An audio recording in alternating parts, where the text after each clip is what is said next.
Hello, this short video from Scatterwork is about avoiding virtual team mix-ups. I'm talking about the sort of situation where a team is carrying out some work, maybe a project, and the participants are not all together all the time. In other words, some of the work is carried out virtually.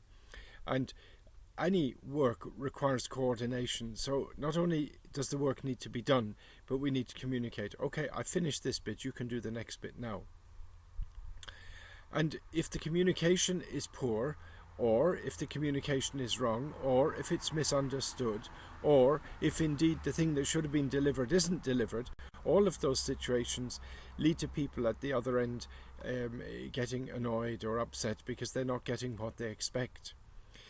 My personal experience is that if there is communication, for example, a telephone line between participants in different parts of the world, and it doesn't work, the person who speaks thinks that the person at the other end is the problem, even though the problem may be somewhere in between. Instinctively, we think if we talk to somebody, well, if they don't understand them and I'm talking properly, then it's their fault. But it could be the system in between. So we can get into really mixed up situations that can be very hard to get out of. So the question is, well, what's a possible approach to solving that? And here we're talking about personal skills. They're often called soft skills, but I could mention many of them. One of them is active listening. For example, tell me exactly what the issue is, and I'm going to listen and interact with you until I understand what you're talking about.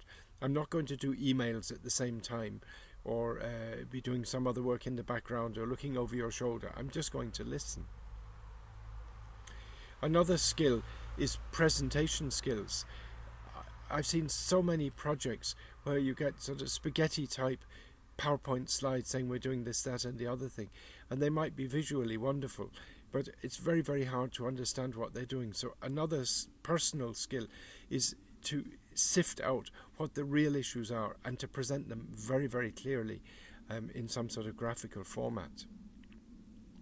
Another personal or interpersonal skill is negotiation, because if we discover that what was wanted and what the person gets is not the same, then we have to work out, well, what are we going to do now?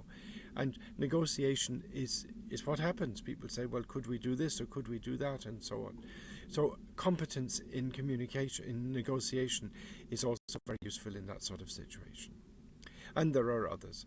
So the summary is that to avoid mix-ups in virtual teams, it can make sense to invest in personal skills of the individuals involved. And of course, then they get the benefit of having those skills for use elsewhere in life as well. So it's something that everyone wins from. So thanks very much.